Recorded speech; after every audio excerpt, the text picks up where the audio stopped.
நான் ரொம்ப கவலைப்பட்டுனே இருந்தேன். ரொம்ப மன இதுல இருந்தேன் நானு.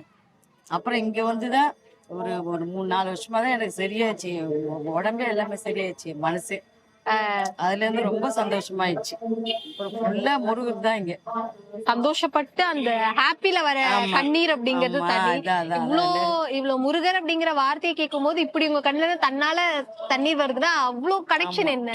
அவருதான் எனக்கு உயிரே, அவர்தான் நெஜம் எல்லாமே. அவரை நினைச்சு நம்ம வந்தோம்னாவே நடந்துரும் எல்லாமே. ஒரு மன நிம்மதி. முருகர் ஆகட்டும், பைரவர்கிட்ட போய் நின்று எது வேண்டிங்களாலும் கிடைச்சிடும். சிவன், அபிராமி, அந்த அம்மா அவங்களும் அப்படிதான்.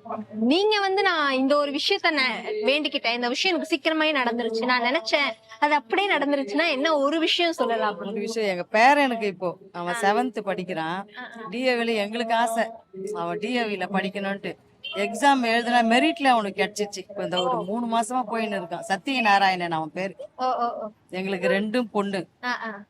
எனக்கு 2 பொண்ணு. எனக்கு வந்து பையன் கிடையாது. அதனால எங்க பசங்களுக்கு ஆளுக்கு ஒரு பொண்ணு ஒரு பையன், ஆளுக்கு 2 பேருக்குமே. திருச்செந்தூர் போகணுன்றது நிறைய பேருடைய ஆசை. சில பேரால அங்க போக முடியாது. அவங்க எல்லாமே இங்க வர்றதா சொல்றாங்க. அங்க இருக்கிற அதே பாசிட்டிவ் வைப் இங்கேயும் இருக்கா? இங்கேயும் நிஜமா இருக்கு, 100% இங்க இருக்கு எல்லாமே. முடியாதவங்க இங்க வந்து போனாவே, இங்க வந்து காலை மிதிச்சாவே போதும். அவர் பார்த்து அப்படியே கொஞ்ச நேரம் அப்படியே நின்னாவே போதும். அவர் பாதத்தால எல்லாமே நடந்துரும்.